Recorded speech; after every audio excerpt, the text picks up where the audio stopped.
Good evening and welcome to Northampton High School. My name is Nicole LaChapelle. I'm the treasurer of the Massachusetts Democratic Party. We have a few housekeeping items and a few announcements, and then we'll get away with the governor's forum of our Democratic candidates. We'd like to welcome tonight the Vice Chair of the Democratic Party, Deb Kozakowski, Hampshire County Register of Deeds, Mary Olberding, Northwestern District Attorney David Sullivan, former Congressman John Olver,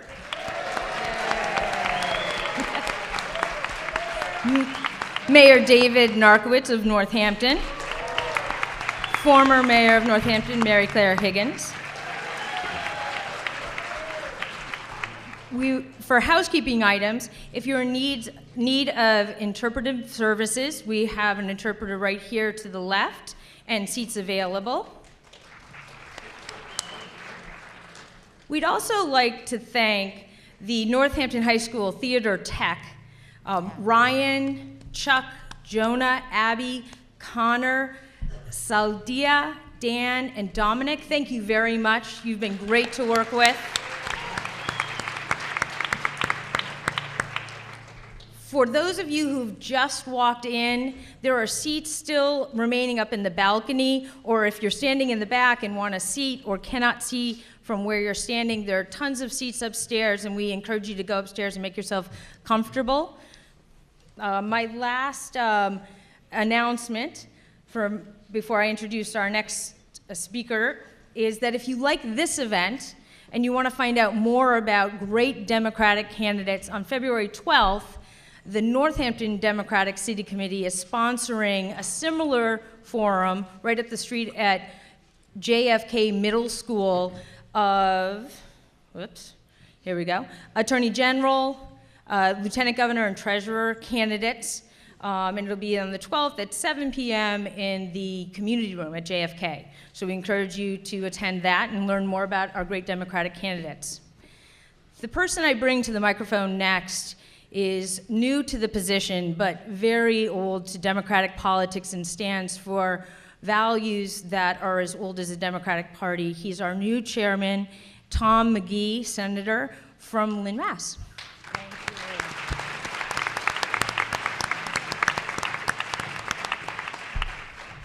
Thank you very much, Nicole, and welcome to all of you tonight. And for the talk that I continue to hear that people aren't interested in the races that are coming up.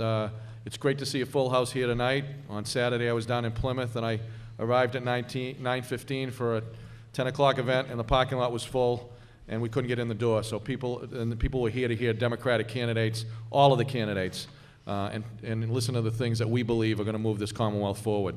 So I'm honored to be here. I've been on the Democratic State Committee for 37 years, since I was 5 years old.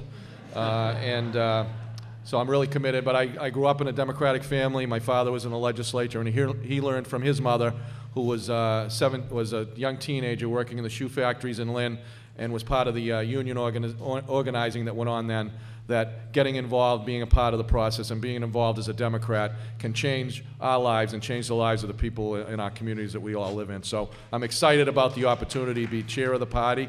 I look forward to working together. We have, with all of these great candidates you're going to hear from tonight, because they have, they'll be talking about the vision we have to continue the work that we've seen over the last 8 years from the Patrick administration, almost 8 years, and you're going to hear from them about their vision for the future of the Commonwealth. Starting on February 8th, there's over 515 caucuses statewide, where thousands of people are going to come together and choose their right to be involved. Thousands of people are going to come out and talk about the things we believe in. Get ready to go to the convention in Worcester on June 13th and 14th. You can learn more about the Democratic Party. Go to massdems.org. We look forward to your involvement in this process. Thank you all for being here. And with that, I'd like to introduce Jim Madigan, who will be moderating tonight's forum. Thanks for being involved. Make sure that you get and stay involved. And I know when you hear these candidates, you're going to know that the Democratic Party is the future of Massachusetts. Thank you very much.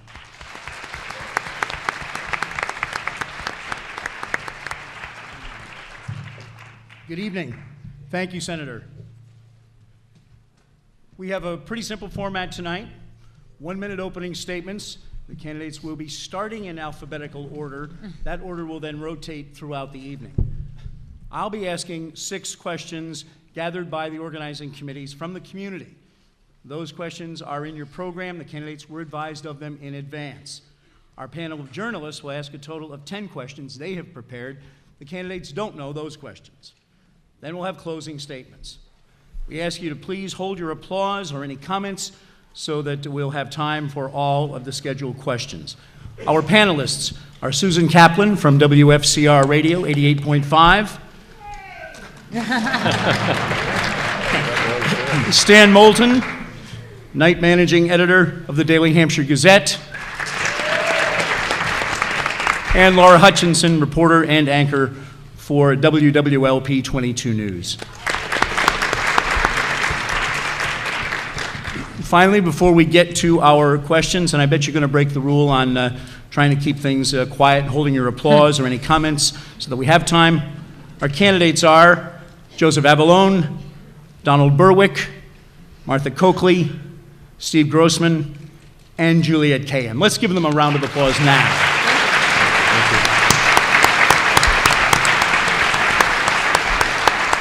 We so appreciate them coming to spend an evening with us here in Western Massachusetts. Opening statements now, again in alphabetical order, 1 minute each. Mr. Avallone. Thank you, Jim. I'm running for governor because I love Massachusetts and I want to give back. I went into surgery 30 years ago because I wanted to help people. I met my wife Sandy, a Worcester resident, and we've raised 3 wonderful children. And I believe that my unique background and ability to get results is what we really need now in our Commonwealth. I've been running for a year, 129 cities and towns, and over 400 events, and I've seen a very different Massachusetts. Thousands of people that I've talked to don't think that politics as usual is working for them. The needs of the middle class are not being met.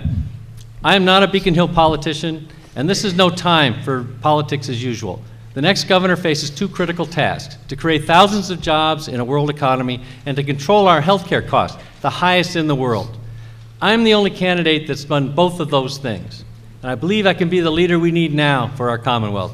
I ask for your support, and I thank you for being here tonight. 1 minute, Mr. Berwick. I'm Don Berwick. I'd like to be your governor. I'm a pediatrician and an executive. I started, and for 20 years I ran what's now one of the largest nonprofit organizations in the world working on healthcare improvement. And then President Obama asked me to come to Washington to run Medicare and Medicaid. That's an agency with a budget larger than the Pentagon's.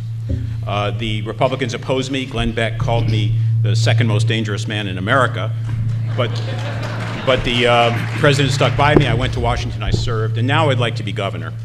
And that's because with Washington in gridlock and the public losing trust in itself and our government, this is a time in which the nation badly needs a beacon that shows that a progressive agenda can deliver for people.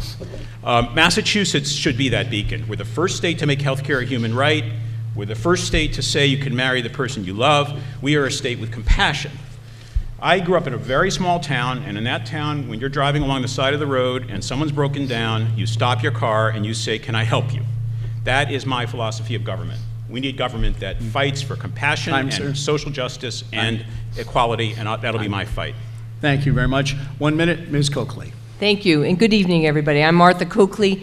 I believe the next governor of Massachusetts has to make sure this economy turns around for everybody, not just those at the top, not just Wall Street. It's why I took on the fight against the big banks to keep people in their home and prevent unnecessary foreclosures. It's why, in talking to a young man who was learning English and had a full-time job but couldn't make ends meet, had to drop his class so he could take 2 jobs. We need to increase the minimum wage, and we need to give earned sick time to people who deserve it. I also believe that as our kids need to be prepared to compete in a global economy, they need early pre-K education. We need a longer and more structured school day, and we need to have a system that lets every kid reach his or her potential. And finally, although we have great physical health care here in Massachusetts, we're working on the costs. We need to reduce the stigma and provide access for everybody who needs mental health care, like my brother Edward, who 18 years ago committed suicide because he did not get treatment. Thank you. I'd like to be your governor. 1 minute, Mr. Grossman. I'm going to take 10 seconds of my minute to ask for a moment of silence for one of the great warriors for social and economic justice this country has ever had, and that's Pete Seeger, who died just in the last 24 hours. I was asked the other day, Steve, who's your political hero? And I responded, Franklin Roosevelt, greatest president of the 20th century. Because in 1937, in the middle of the worst economic times of our lifetime, Franklin Roosevelt said the following. He said, the test of our progress is not whether we add more to the abundance of those who have much, but whether we provide enough for those who have too little. Too few jobs, too little education, too little health care, too little hope, and too little dignity. What makes me proud to be a Democrat every day of my life, what makes me proud to be a candidate for governor, is as long as there is a single friend, neighbor, or colleague who lacks a job, education, hope, health care, or dignity, our fight is not over. That's my fight. That's why I'm running for governor. Thank you very much. 1 minute, Ms. Kayem. Thank you. And it's Kayem. Kayem. And here's how you remember it. I am for Kayem. Very easy. Right. Just a thought. My name is Juliette Kayem, and there are many ways to describe me. I'm a mother of 3 children and a wife. I've been a public servant for most of my career, serving for a young assistant attorney general named Deval Patrick as a civil rights attorney, and then as his Homeland Security advisor, and then for President Obama as assistant secretary of Homeland Security. Those jobs are the basic tenets of the Democratic Party. They are about progressive politics, opening doors, shaking things up, getting access, and they are about investments in our communities, transportation, infrastructure, keeping us safe and secure from whatever the challenges are, whether climate change, guns, or people who do harm. The leadership skills I bring to this in state and federal government are complex and crisis, and that is what we need from government today, to steer us forward to the most welcoming, the most prepared, the most connected state that we know, and one that we will always value in Massachusetts. Thank you. Time. Thank you very much. Now the first community question. This is submitted by the organization Yes Northampton, and we'll go first to Mr. Berwick. Yes Northampton is looking to the incoming governor to lead a campaign for progressive state tax reform in order to provide adequate revenue for education and other public services. What is your plan to do that? I'm completely with you. Any candidate for governor that looks at our education, our infrastructure, our backlog, and the social safety net. Mics are not on. I think we have to be very close and directly onto the mics, perhaps. Thanks. I support this idea. Any candidate for governor that looks at our education, infrastructure, defects in our safety net is going to have to take a stand that we need sources of revenue in this Commonwealth to shape the kind of community and Commonwealth that we want. There are 3 sources from my point of view. One is healthcare reform. Our healthcare system is the most expensive in the nation, and it's highly wasteful. I'm the only candidate that's put single-payer healthcare on the table, and it's partly to return money to you so we can use it for our communities. Second is tax loopholes and exemptions. They've taken over a lot of our budget. A lot of them make no sense. I want to reset the button on that to 0. Tax loopholes that provide jobs or support the safety net, I will support. Others are not in play. And the third is we need tax policy that's fair in this Commonwealth, which means if you're at the low end of the income spectrum, your income tax rate should be lower. And if you're at the high end of the income spectrum, tax rate should be higher. And I will work in that direction in this Commonwealth with you and with anyone that will support that. Ms. Coakley, a minute. Thank you. So I believe the operative principle here has to be that we cannot increase the tax burden on those who can afford it the least, and that as we look at this issue as how we provide for investing in the things we care about and the things we want to do in Massachusetts. It includes our education, our infrastructure. You know, and we're going to talk about that tonight, all those things that we want to and need to pay for. I believe that we need to first make sure that as revenues turn around, that we do it at the state level, increase those revenues from expanding the economy, that we help you do that at the local level. I think we've done our bit trying to keep people in their homes and make sure that we turn around the housing situation so you have more income at the local level. And we do need to look at issues like earned income tax credits, as Don Berwick said, what those loopholes are, and make sure that the tax code is fair. I do not want to increase the burden, however, on anybody who can't afford it. And Mr. Grossman.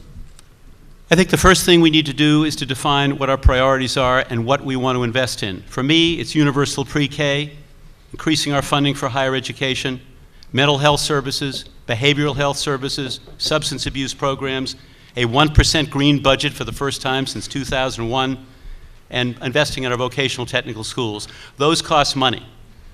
So there are 4 ways in which you can fund them. First of all, grow the economy dynamically and create more revenue. Second of all, save money, and I have a track record of doing that as state treasurer, having saved tens of millions of dollars on our way to saving $100 million a year at the state public pension system. Third, public-private partnerships. And fourth, I will not rule out seeking additional revenue, but if we do seek additional revenue, let's make sure we do tax reform so that we increase exemptions for lower and middle income families so they are held harmless from any increase in taxes. That's how you make the system more progressive, more fair, and more appropriate for all the people of Massachusetts. Ms. Cayenne. Governor Patrick tried to reform the tax code in Massachusetts, and I agreed with him in that effort, but he was unsuccessful. So in the meanwhile, we need to look at other options that are available to the next governor. Heeding his call when he released this most recent budget, that it will be incumbent on the next governor to take this issue seriously and get it done. So how can we do that? First, criminal justice. I mean this when I say that it depresses me that if I were to become governor, I inherit a budget that envisions $1 billion spent on prison construction by 2020. You know how to spend that money better, as do I. So we can begin to steer money in other social services. Second, listening and supporting the mayors. What do mayors in your communities want? They need help with regional transportation authority and access for their communities to schools and jobs so that we increase their tax base of residents and businesses that then invest in their schools and infrastructure. So those are how I would generate revenue now while still taking on the tax fight. Thank you. Mr. Avalone.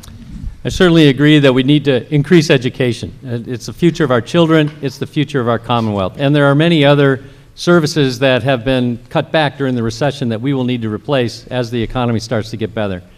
I don't believe, though, that we should raise taxes. And I think I differ with my colleagues in believing that somehow we're going to raise taxes, have enough money to do these things, and not hit the middle class. We know it will hit the middle class. I don't want to do that. I do believe that we can make room for these important investments, including education, by controlling our health care costs. Right now, it's 40% of the state budget. 40%. If it's 39% of the state budget, that's $350 million that can go right to education. I'm going to control health care costs as a governor. We need to in our state. We need to even beyond our state budget.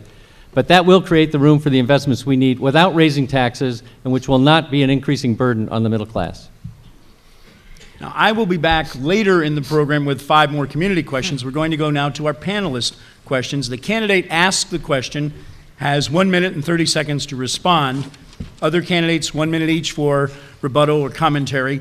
The candidates, again, have not had any advance information on the panelist questions. First question from Susan Kaplan to Ms. Coakley. Attorney General Coakley, welcome and thank you to all of you. Questions about how you've handled campaign finances remain, and the Boston Globe reports that you've replaced your sister as treasurer, but new questions have emerged. And tell us, why should Massachusetts voters trust you to oversee state government when you're struggling to manage the arguably smaller finances of your previous and present campaign? Sure. Well, first of all, I disagree with the premise that we struggled. The first that we heard about this recently, we immediately took on to correct it. In terms of the federal campaign, we have filed all of the amendments with the Federal Election Committee. Those have been accepted. That campaign account has been closed. There has been no further action in terms of that federal campaign account. I've acknowledged that there was sloppiness involved in the bookkeeping, but there was no, from the Federal Election Commission's action on this, any mismanagement of those funds. I appreciate that people expect, and I expect, certainly as Attorney General and any candidate, to have the appearance and the actuality of propriety in all of our funding. Mistakes happen, and when we found out about it, we corrected them. Mr. Grossman, 1 minute to comment, if you have any further comments or rebuttal on what Ms. Coakley has said. No, I would only say that in each of our cases, it's important that when the people of this Commonwealth ask us questions, we answer the questions directly and forthrightly, and I think that's what campaigns are all about. And so I think that openness and accessibility and transparency is as important as anything in the office we hold or the ones we seek to hold. Ms. Kayam. I want you to remember me and tonight for what I believe and my vision for the state, not my opinion about the Attorney General's finances. Mr. Avalone? Well, I do believe that the governor, to be governor, needs to be completely transparent and open with all of our citizens, and I believe that the Attorney General will be that way in making her explanation of what's occurred. I know that she has certainly acted honorably as Attorney General, and I imagine if there are more questions that she will give the explanation that's necessary, and I think that's an important test for Governor, and I think she will probably proceed that way. Mr. Berwick, a minute. I certainly take the Attorney General at her word, and I look forward to a campaign that's fair and where we have dialogue, Martha. More generally, I want to say that it is absolutely clear to me that in public service, as I think we all know and agree, the ethical standards have to be beyond reproach, and watching the misbehaviors among legislators here on occasion, or the defects in management of departments of government that really ought to be diligently managed and accountable is not acceptable. We need absolutely top-level management and high-level ethics of the Commonwealth, and I think all five of us agree on that. Thank you very much. Let me just apologize briefly to our candidates if I didn't make the format here clear to you before. I'm sorry. Again, the reporters' questions will be directed at one of the candidates, but everyone will get to comment. I'm sure in some cases they'll be particular, in other cases not so much. So candidate asks the question, gets a minute and a half, and everyone else gets a minute for their own comment or rebuttal. Next question will go first to Mr. Grossman and will be from Stan Moulton. Yes, the Massachusetts Democratic Party platform calls for establishing a single-payer government-sponsored program like Medicare. How would you persuade the legislature to establish a single-payer health care system in Massachusetts? I'm glad you asked me the question because it gives me an opportunity to correct the record. One of my colleagues here on the platform has said consistently that he's the only person who has put single payer on the table. That's not accurate. I have put single payer on the table. Obviously, the job of governor is to implement the laws that we have. Legislature last year passed something called Chapter 224, and it requires us to cap our health care expenditures by increasing them at no more than 3.6% annually. And that's what I would plan to do and look to do in a variety of ways. Move health care from our acute care hospitals to our community health centers, which do a very fine job, to our community health institutions. We need more primary care physicians. We need to control the cost of prescription drugs. And we need to bring more wellness programs into our workplaces with incentives, because every dollar that's spent on wellness saves us $3.27. But I also think it's critical for us to take a serious look at what is going on in our state to the north, in our neighbor to the north. Vermont is the one state that has decided to implement single payer by 2017. Pete Shumlin is a good friend of mine. I look forward to working closely with him as governor to see how that's implemented, and I think we ought to take a very serious look at it. It is certainly a critical option. We should never take single payer off the table, not for a moment. Ms. Kayam. Like the treasurer, I too agree that single payer is the way the world should be. And I commend Dr. Berwick for putting it on the table, and his recommendation is to have a study that comes out with a review within a year. But I will fight for important causes for this state, but you always, as an executive, have to weigh that fight against other priorities. Right now, we have 98% of our citizens with health insurance. That's a victory because we have been far ahead. So the next fights that I will take for you in healthcare are going to be not single payer, but are going to be about reducing the rates and how much medical costs are right now. Second, talking seriously about public health. As a mother of 3 kids, I see it, right, about obesity and drug use and alcohol use. And then supporting our community health centers that really are at the forefront of the intimacy that is so often lacking in health services, right? They are supporting our neighborhoods and communities. Thank you. Mr. Avalone, 1 minute. I don't support moving to single payer. We have a system in which everybody is insured, 97+% in our state. It's a success. We've had it for 7 years. It works. The next stage, which was always meant to be the second stage, is to keep it affordable. Whether we have single payer or multi-payer, we would need to make these next steps. The costs have been going up in the public programs as much as they've been going up with the private insurers. So we need to make it more affordable. That's where the next governor needs to spend the time, working with all our major institutions. I've done that. When I was the chief operating officer of Blue Cross back in the 90s, we did control our healthcare costs in this state. I did work with all of our major institutions. I'm the only candidate that has controlled healthcare costs and lowered them in Massachusetts. We will need to do that again, and I will lead that effort as governor. That's where we should put our efforts, not refighting the political debate about the insurance mechanisms, which we now have successfully in Massachusetts, which is a model for the nation. Mr. Berwick. I've worked for 30 years to pursue better care, better health, and lower cost, and I know what it looks like. I know what high-performing healthcare systems look like. We can have it in the state. We do not yet have that, and it is costing us dearly.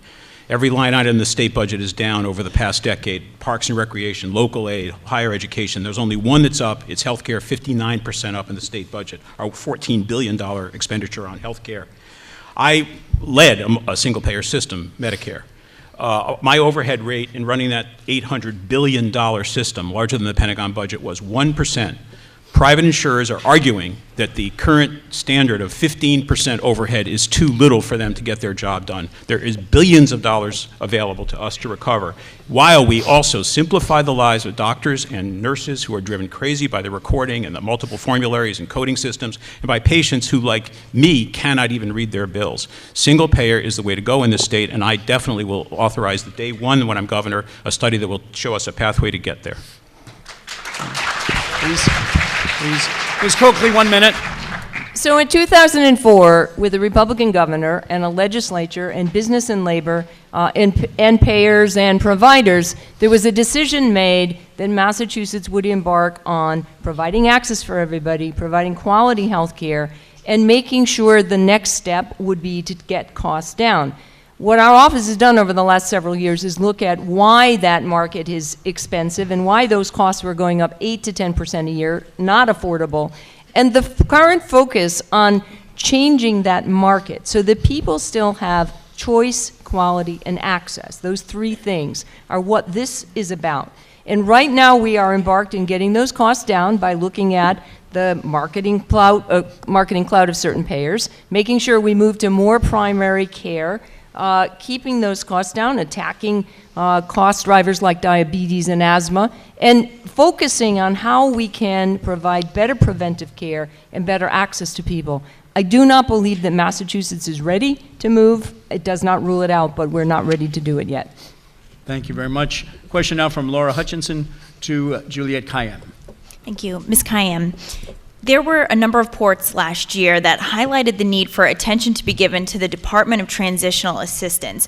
One such report, it was actually a state audit, found the state paid more than $2 million in benefits to more than 1,100 people who had been dead anywhere from 6 to 27 months.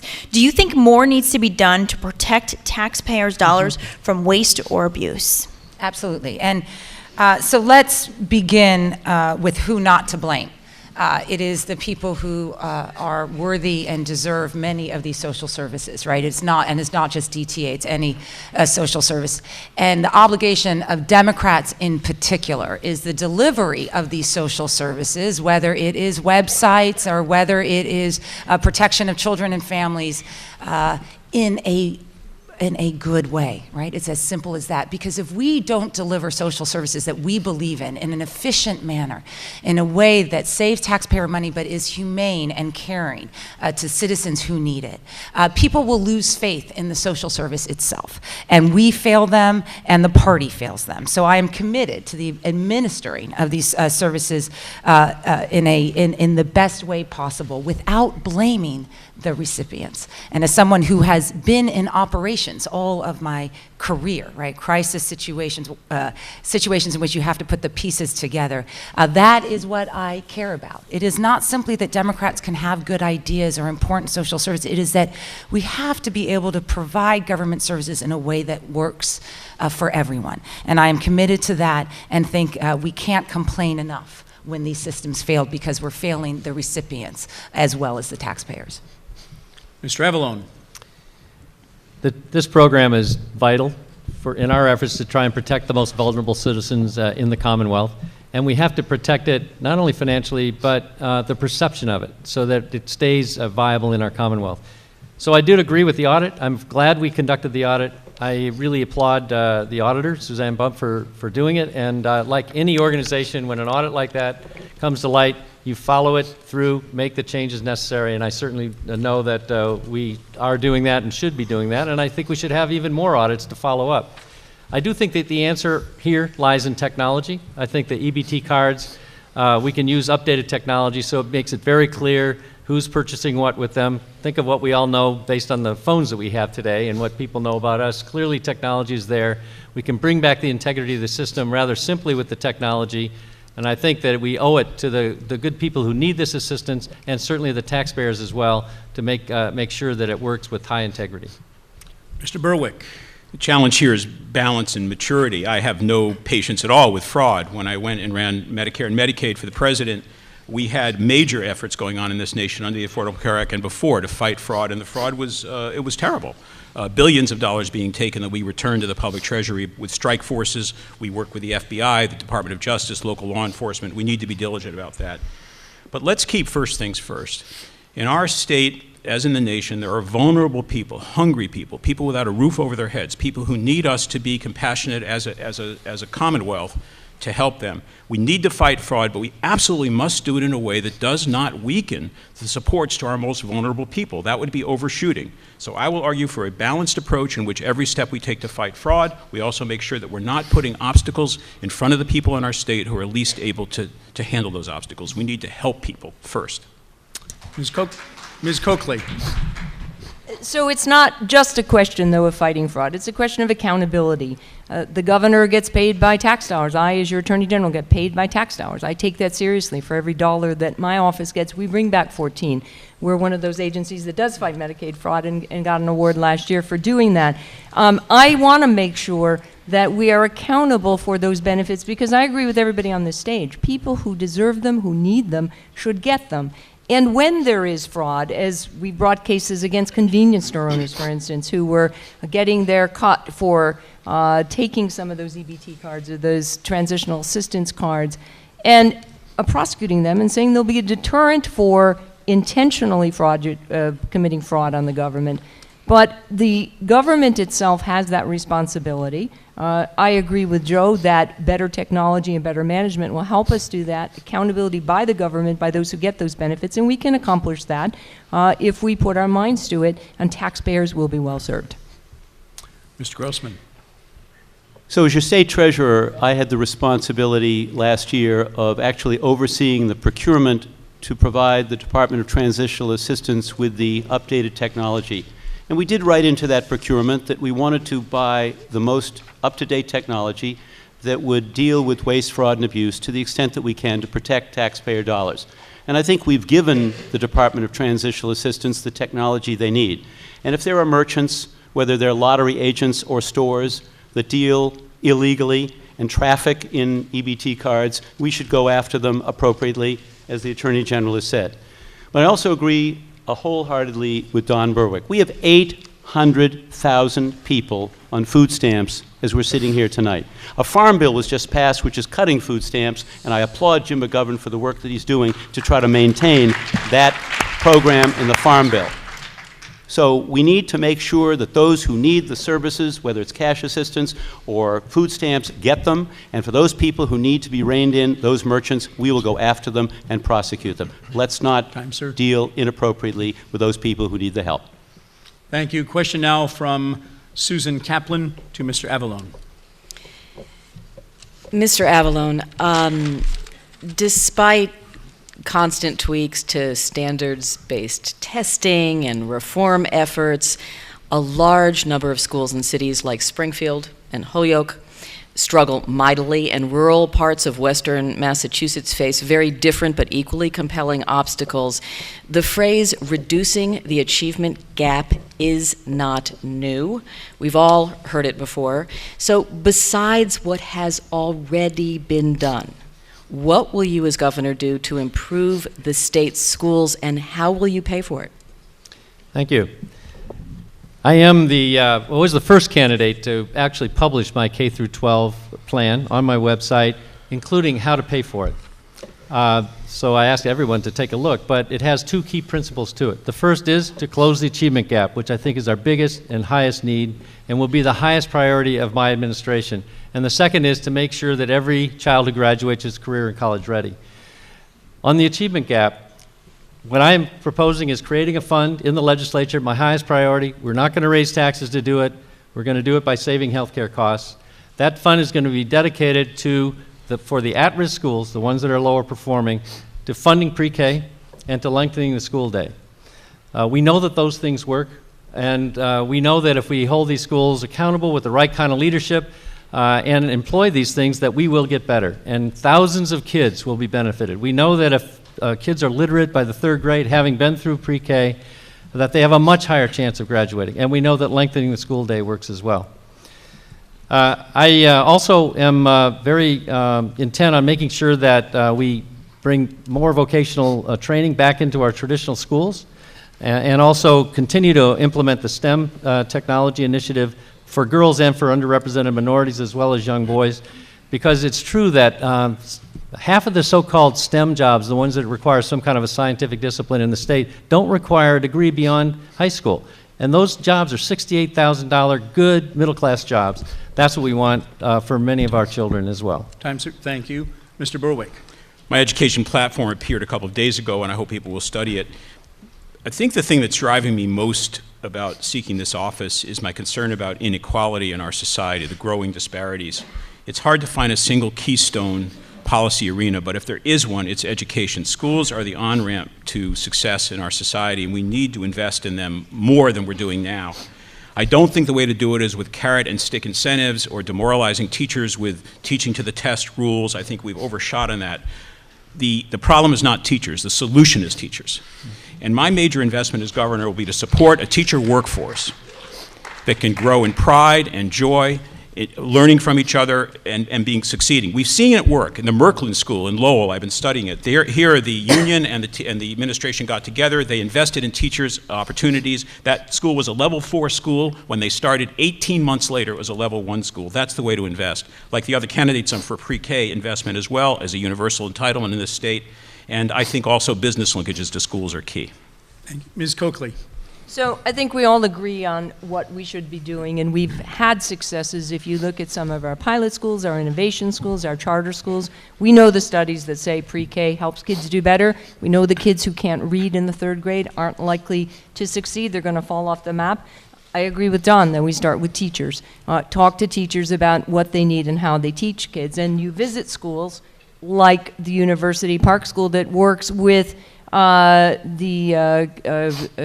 University, and you see in a building that's built in 1885, groups of students who are learning geometry but are writing about it. And so they work with each other, they work with the teachers, and every one of those kids is planning to go to college at a time when 10, 15 years ago, none of them would have gone if they even finished high school. That is the kind of thing we can do here in Massachusetts. I would say, how can we not invest in it? And it costs us too much money in our criminal justice system, in our social service system when we don't do it. Mr. Grossman. So the skills gap in our older industrial cities, the gateway communities, the neighborhoods of some of our larger cities is about poverty. We need to take a look at the Chapter 70 funding formula. I had a conversation within the last couple of days with my dear friend Stan Rosenberg, who endorsed me for governor, and there is a work underway to take a look at the Chapter 70 formula to make it fair.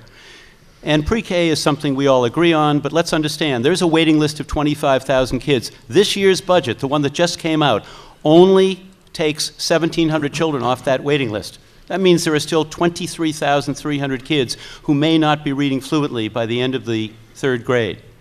How to pay for it? I think that was one of the questions. You either pay for it by growing the economy, by public-private partnership, by saving, or by not taking additional revenue off the table. And I will not take revenue off the table. And if we do that, it's got to be done in a fair, more progressive way to hold harmless those lower and middle-income families. Those are the ways to pay for it. Those are our priorities. Thank you, sir. Ms. Kayam. As a mother, and if I were to become governor, I have the same goals for our children. I want them to thrive, I want them to be happy, I want them to be creative, and I want them to stay in Massachusetts. And that is why we invest and have to invest in our students. So it begins with universal pre-K, and it begins thinking creatively about how to fund it, because anyone who's entered the public school system has kids knows that the gap that exists for those pre-Kers, those who had pre-K experience and those who didn't, is a gap that doesn't get closed. So you either find new sources of revenue, you support private-public partnerships, you support community investments. But we are behind most other states now, and we will not be competitive in a global environment. Our children will leave to get jobs unless we commit to this now. And on the other end, we need to think about the 10th, 11th, 12th graders in terms of skills and development. And we have to think of education as an anywhere or anytime education approach, not the four walls of a schoolroom, and I'm committed to that. Time, thank you very much. Question from Stan Moulton. We'll go first to Mr. Berwick. Yeah, what is your position on any effort by the legislature to tie an increase in the minimum wage to changes in unemployment insurance, such as reducing the number of weeks the benefits could be collected from 30 to 26, or increasing the number of weeks a person needs to work from 15 to 20 to be eligible for benefits? I disagree with it. They're separate issues and should be treated that way. So I believe we need to elevate our minimum wage, and we need to make sure that unemployment benefits and other benefits like that are maintained at a humane level. I don't believe those issues should be tied to each other. I frankly am puzzled that we even have to have a conversation in the state about raising the minimum wage. We must raise the minimum wage. When we look at the minimum wage proposals on the table today, we are actually talking about elevating the income of our lowest paid workers to just above the federal poverty line for a family of three. That's not a conversation that should be had in a compassionate society. We have resources here. And remember, elevating the minimum wage, providing better working conditions for the people, especially at the lower end of the income ladder, it puts dollars in circulation. I had an event recently at a lovely restaurant in Acton where the owner is on her own voluntarily offering a minimum wage to wait staff that don't have an entitlement to the full minimum wage. She's doing it because, I said, why are you doing this? Because they take the dollars down the street, they spend it at the store down the street, and the money comes back to me. It's not just humane, it's part of the economic development of our Commonwealth, and we should simply do that. Tying these together makes no sense to me. Ms. Coakley. So I met a couple who work at Logan Airport cleaning airplanes. It's a tough job. She works all night, he works during the day. And even at those jobs at that salary, they cannot afford to pay for their rent and get to work, pay for their transportation, and feed their 16-year-old son. That's just wrong. That needs to change. That multinational corporation that hires them is doing quite well, I am sure. And we can and should do it, and it should not be tied or used as leverage for those other issues, whether it's unemployment insurance.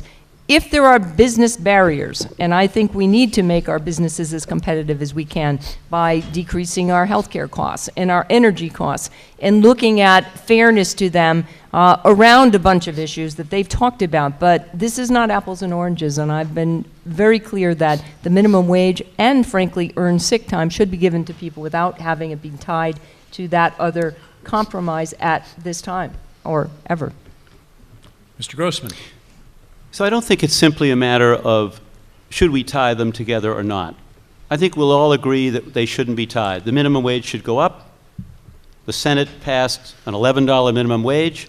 I'd like to see the House take up the $11 minimum wage tomorrow if they could, pass it independently of anything else, and make it the law of the Commonwealth. I have no doubt the governor would sign it. But I'll go further than that. It's not just about tying them together. It's about declaring absolutely unequivocally as governor that if a bill came to my desk independently of minimum wage and it cut benefits from 30 weeks to something lower than that, we have the best benefits of any state in the country, and I'm proud of that.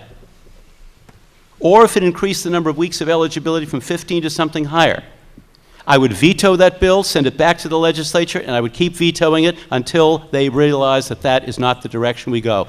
Massachusetts maintains a high level of unemployment benefits. We should be proud of that. We should maintain it. That's a lifeline for so many of our families, particularly with the federal government having cut them. Ms. Kayan. I can answer the question quickly, which is they shouldn't be tied. It is apples and oranges. It is an irrelevant discussion that is meant to undermine why we're talking about raising the minimum wage and why we need to do it. The reason why is because it's not about them. It is about us. It is about us as a state and our capacity to move forward with everyone belonging towards that sort of future Massachusetts that's going to be competitive in a global environment. For those who are too easily fall off, right, because they cannot afford or something happens in their life that throws them off, right, having an adequate minimum wage keeps them at the table and engaged in the state. It's about us. As governor as well, though, I have to commit to economic growth. It is not just about raising wages, it is the jobs that those wages, that people work in. So we have to equally be committed to economic growth in the state for Massachusetts jobs, right? For the jobs that will come here and create a business-friendly environment so they stay here. And Mr. Avallone. Well, I absolutely agree, as I think everybody does, that we need to raise the minimum wage. We need to do it as soon as possible. I agree with the Senate bill to bring it to $11. I think it's a failure of the system that we have people working full-time jobs and living in poverty in our state. And the one thing I would add to that is many of them are in large companies who essentially are creating value for their shareholders on the backs of these poor people. That's not right. We shouldn't have it. I would not tie it to any kind of reform with the unemployment insurance tax system, because when you tie things together in the legislature, often nothing gets done. And we can't afford it, especially with the minimum wage, to not get it done. Question now from Laura Hutchinson. We'll go first to Ms. Coakley. Ms. Coakley, this is a question about spending efficiently. One thing that makes our state unique is we're a right to shelter state. However, there is a large homeless population in our state right now, and right now we're paying $3,000 a month per family to house thousands of families in hotels and motels, and this affects a number of communities here in Western Massachusetts. I want to know what you think about the decision to house families in hotels, and what would be your plan to help families move into more secure housing, more stable long-term environment quicker? Sure. Well, that's clearly a Band-Aid that's more expensive than it is helpful. It is what happens when budgets are short and we don't have the ability or haven't taken time to invest or think about it. I think it's important that we look at what the source of the homelessness is, because I think the solutions for them are different. For instance, I think it's a shame that in Boston we have a center for homeless veterans. I think that in this day and age that we have veterans who've served our country who are without homes is a disgrace. So that is one issue. How do we look at those homeless vets, and is that related to either behavioral or mental health issues, which may be in other parts of the population, or substance abuse issues that we also need to address before we can find good permanent housing for them. I think we have an issue with homeless children, and so that has to be done better than I think our DCF has been doing it. And the third issue are people who've lost their homes because of the foreclosure crisis, because they've lost equity in their homes and they've been foreclosed upon. Those are people with proper counseling, financing, we may be able to get back into homes. But that should be a goal for the governor, for the legislature, for everybody in this audience to say, how are we going to decrease, if not eliminate, homelessness in Massachusetts, and put the focus on particular groups of people to see what the solution is. Mr. Grossman.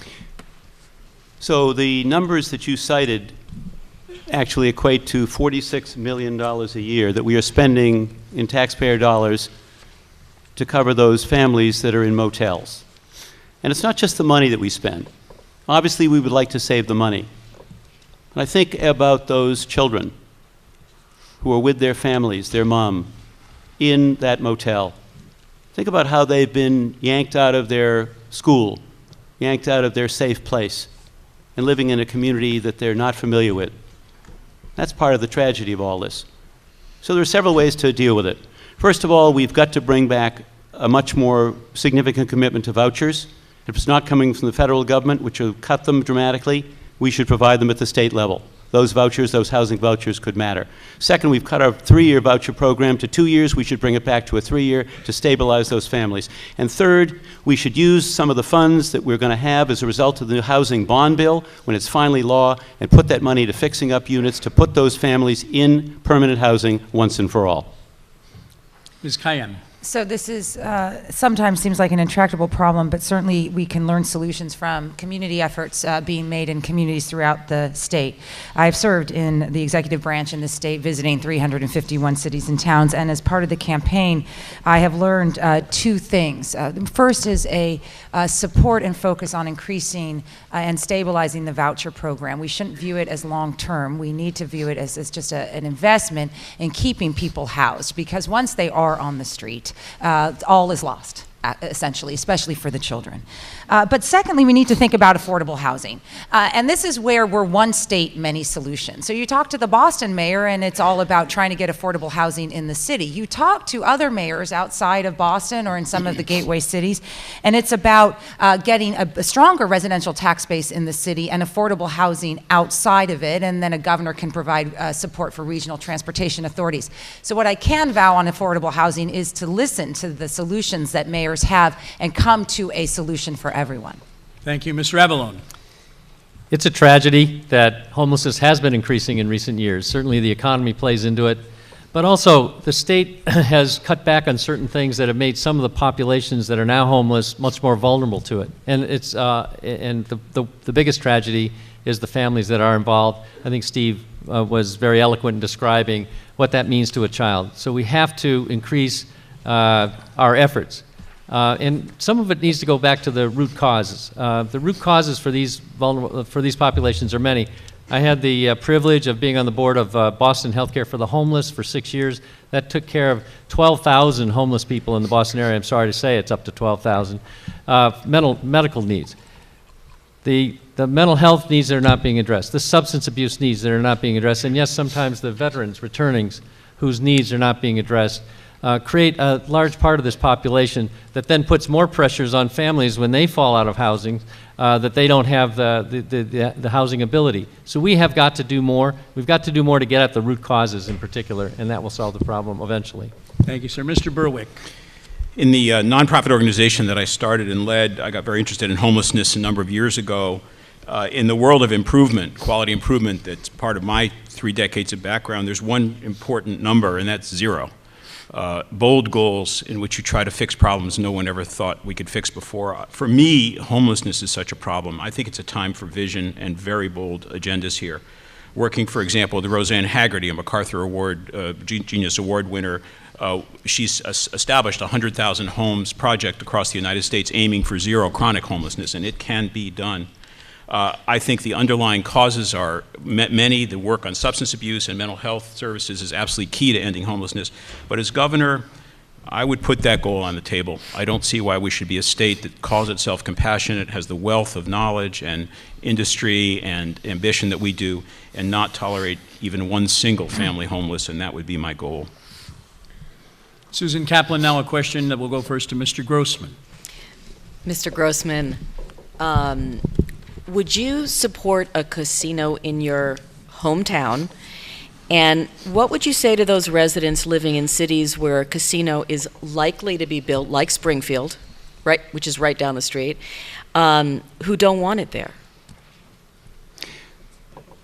So if you asked me, and you did ask me, I did. Would I support? I did. Would I vote for a casino in my hometown? The answer is I would not. Having said that, there is no city or town in Massachusetts that will have a casino that did not vote by majority to have casinos. They took a look at the pros and the cons, and there are many in this audience who would obviously say those are not a good investment. Right, I'm talking to the others in the question. Mm-hmm. Right, but I mean, those in Springfield, look, we believe in majority rule. We believe that the majority in any community. The reason I think the people of Springfield voted that they wanted MGM to come to Springfield is that they believed that the jobs that would come to them in a city with high levels of unemployment would benefit the people of the community. They believed that the revenues they would gain would enable them to invest in housing and health care and education. So when the people of a community say, we're willing to accept it, understanding the serious problems that attend it, understanding the gambling addiction and other things that attend it, but on balance saying the jobs and the revenue are going to improve the quality of life in our community, then I say to the residents of that community, if you've made that decision and a majority of you say that, we're going to accept that, and we're going to move forward and do the best we can to make sure that the city benefits and that the Commonwealth benefits in terms of jobs and in terms of revenue to spend on other important services. Ms. Kayyem. I think it's a mistake to view the casino legislation as simply being majority rule. When the governor came in to office facing a tremendous recession and looking at what over 35 other states were doing to generate revenue, he put into place with the legislature a rigorous piece of legislation that had more safeguards than majority rules. First, it maxed out the number of casinos that would be in the state, just 3. So we're not Atlantic City, we're not Las Vegas. Second, the community involvement, right? Which isn't just the vote. It is actually communities getting together to figure out whether they want it, need it, working with the private sector. And third, that some of those revenues would go to public safety and security, the police officers I often worked with and others, to ensure that communities, even those individuals who voted against it, would not be harmed by any potential. Fourth, I guess I should say this first, there is a commission that is so rigorous that some people wonder whether there will actually ever be a casino. That rigorousness is exactly what the legislation envisions, so there's lots of safeguards. Thank you. Mr. Avalone. I think the casinos, when the bill was passed, the revenues were oversold and the costs were underestimated. And in my community, I would not vote for it. I do think the law was carefully considered. It does allow for local control and very rigorous due diligence and vetting from the Gaming Commission as well. So I think we should allow the law to play out. And what that means is if there's a community in which there's going to be a casino, I think you have to be realistic that the costs are going to be somewhat higher there around addiction services, that there is going to be more pressure on small businesses in the area, and that the jobs that are going to be there for the long term are not the middle class jobs that we really need to build our economy around. And so I think the local community has to accept that. We are a democracy. I think democracy should prevail. And we should just start to pay more attention to the costs in those communities where it is going to happen. Mr. Berwick. I'm against casinos and for the repeal. I think it's a very bad deal for the state. It will hurt small businesses, and we know this because it has hurt small businesses in the states that allow casinos in. It'll increase DUI and petty crimes in the area, causing deterioration of neighborhoods. There's an overestimate in the revenue benefit to the Commonwealth. It is absolutely for sure the casino will cannibalize the lottery revenue to a tune of several $100 million, so the projected additional revenue is overestimated. And perhaps most importantly, it'll add a whole new public health burden to this Commonwealth, a mental health problem, families devastated by gambling addiction. It is a very bad deal and the wrong way to go. And I must say, I also fear that the casinos entering our state almost inevitably will push us toward online gambling, which has happened in many other states, and I just think that's even worse. So I think it's a bad move. The cost's not worth the benefit, and there are other ways to add to our economy and the revenues we need, both public and private. Ms. Coakley. So the first question is easy because I live in Medford and we don't have room for one. So I don't think anybody wants to put one there, and we won't. On the second question, you wouldn't vote for it? I'm sorry. I'm sorry, just to get your answer. If there was a vote, would you vote for it? There won't be one in Medford, is my point. I don't live in a community that anybody would want to put one in or would host one. I'm answering your question, so it's moot. But not to. On the second question, which I think is more interesting, is, our legislature voted for casinos. My position at the time was not the first place I would have gone for economic development. I think there are, knowing what my colleagues in New Jersey and in Nevada, frankly, have dealt with, they are expensive. We had no money laundering statute in Massachusetts, so I said if we're going to do this, we need a money laundering statute. But the point is this: once local communities got to vote, many of them said no, and now this court will decide whether the people of Massachusetts will get to repeal that or not. And so we'll see what happens, but this is what democracy is about, and this discussion is a good one, I think. Ms. Coakley, one of the kind of neat parts about being moderators, you can be really nasty sometimes. And if you move to one other community, or if something happened and changed things in Medford, do you have an idea of if you would vote A or nay on I would probably vote no personally. Thank you very much. Our next question, Stan Moulton, will go to Ms. Kayyem.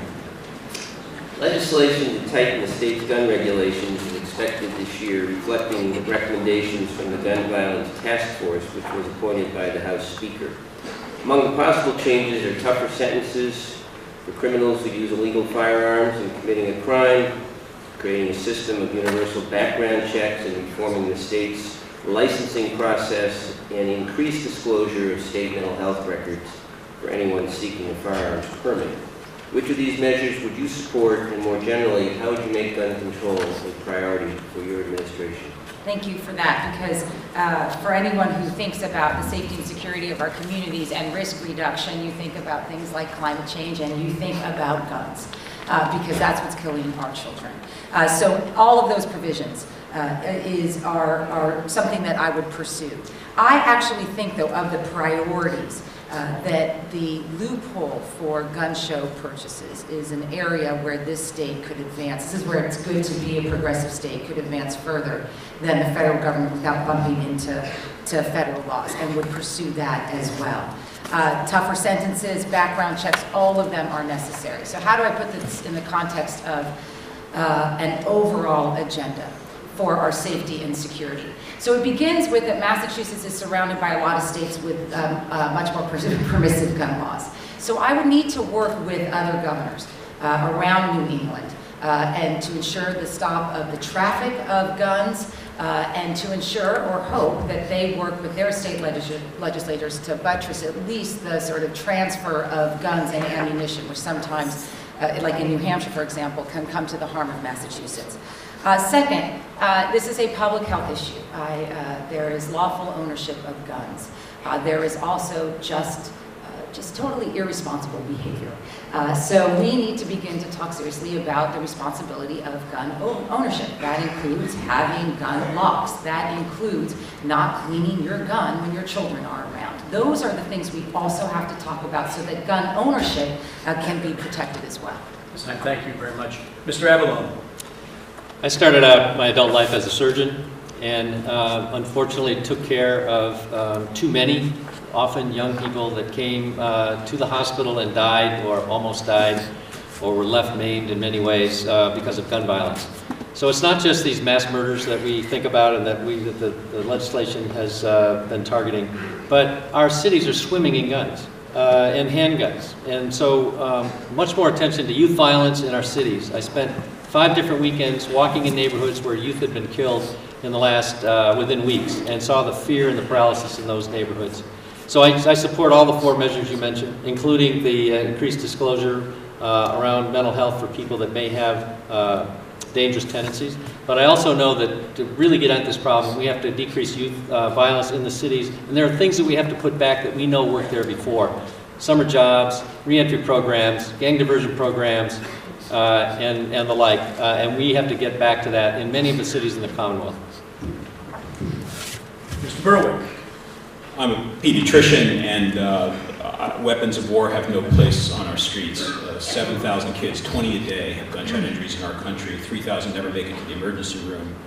I don't remember exactly the total, but the number of gunshot injuries we have in our country are more per capita than the next 15 countries combined. We need strong federal legislation on this. We need to stand behind that at the federal level, because we need the help at the state level to get guns under control.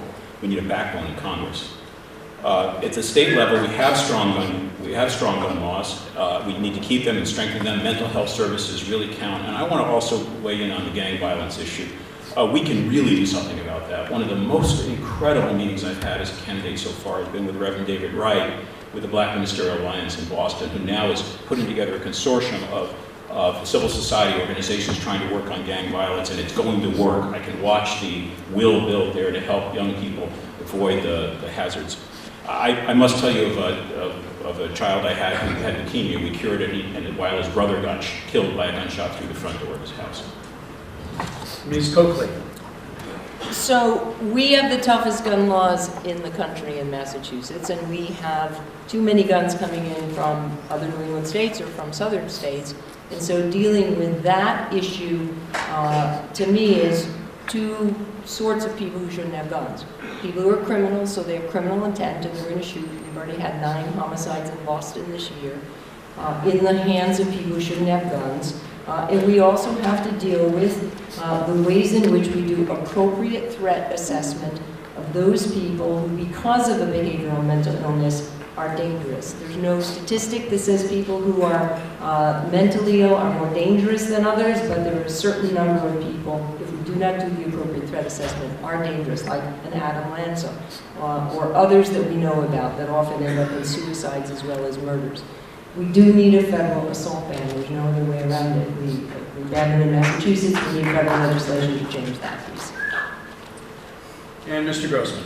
I'm just going to keep my answer to the question, which was about Massachusetts legislation, and I think all of those provisions make a lot of sense. And I would add to that storage of weapons, gun safety locks, as Juliet said, and the new technologies around fingerprints so that only the owner of that gun can fire that weapon, which would, I think, have a big impact on child safety in so many ways. I want to applaud our District Attorney Dave Sullivan, who's here tonight, because on the issues of drugs and guns and our relationship with other communities, other states, he's working on this flow of drugs and guns because he knows that it's affecting so many people in the 2 counties where he's responsible. And finally, it seems to me that as governor, you have an obligation to use your legal authority and your moral authority to deal with this issue of guns and gun violence. But at the same time, there are people in Western Massachusetts who own weapons, who are law-abiding people, who store them properly, and I want to make sure that those people who do own those weapons are not unduly targeted because they are lawful people and the ownership of guns is important to them. They should be protected. Thank you. Question now from Laura Hutchinson. We'll go first to Mr. Avalone. Okay. When we were backstage before the forum tonight, we sort of made a joke thanking you, and of course we're very appreciative for you to make the drive out west to talk to us tonight. However, if you are elected governor, everyone in this room is going to want to know that you are here in Western Mass engaging in our local issues. So as governor, how do you plan to make yourself readily available to everyone here in Western Mass? And in your research, what sort of specific issues have you already found to be prevalent in Hampden, Hampshire, Franklin, and Berkshire counties? Well, thank you. Yes, I am running as hard as I can to be governor of the whole state because I think we are a one state. And I think if we allow things to proceed over the next decade as they have been, we're going to end up with haves and have-nots in our state that is beyond the Massachusetts that we really want. And that means regions really not being able to keep up. And I think that's part of the western part of the state as well. As wonderful as so many parts of it are, the gateway cities that are here are behind. They need jobs. So the first thing is jobs throughout the Commonwealth. And jobs based on new job skills using our community and state colleges in a way that will bring the new businesses here. This has been my experience running a large global operation that companies and new businesses will go where the work skills are. So making sure that in the western part of our state, the state and community colleges and vocational schools have the skills for modern businesses to make sure that we can bring them here. I think that's a #1 job for the governor. In addition, the infrastructure. We know that we do need to improve the infrastructure, and we have many needs around the Commonwealth, but some are certainly in the western part of the state. And in particular, what I've heard was increasing the amount of money for the regional transit authorities here. It's clear that the economy gets delayed and the quality of life deteriorates if people can't get from town to town in the western part of the state. I also think connecting the state better with commuter rail is certainly got to be part of our future, and that certainly would mean from Springfield at least into Boston in a bigger way. So I think there's a variety of ways, but infrastructure, jobs in particular, and in the case of infrastructure, upgrading the RTA that in all these regions out Time, here. sir. Thank you. Mr. Berwick. Given the kind of place I grew up, in a rural town, this part of the state actually feels more comfortable to me. I love it out here, and you will see a lot of me out here as governor. I absolutely guarantee that. I'm hearing interesting and wonderful issues here, all of which are tractable. The high-speed internet issue here, it's time to solve it completely throughout the western part of the state. I see tourism development as a particularly important possibility here, even beyond the already beautiful developments that are in place. The unemployment issues that Joe mentioned, you can't visit the cities out here without seeing the need to grow the jobs, especially as part of the economy. I know you're strongly invested in agriculture and farming, and I think building local agriculture and local farming is a tremendous opportunity out here. The transportation issues, I think, are severe. That's both east-west and north-south. I think some very interesting Western corridor ideas here and central corridor ideas for developing rail linkages, and I really think those may pay off in terms of investments, and I very much want to take a close look at those and move forward on them.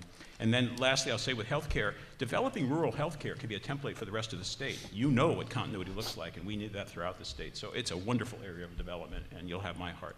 Time, sir. Thank you. Ms. Coakley.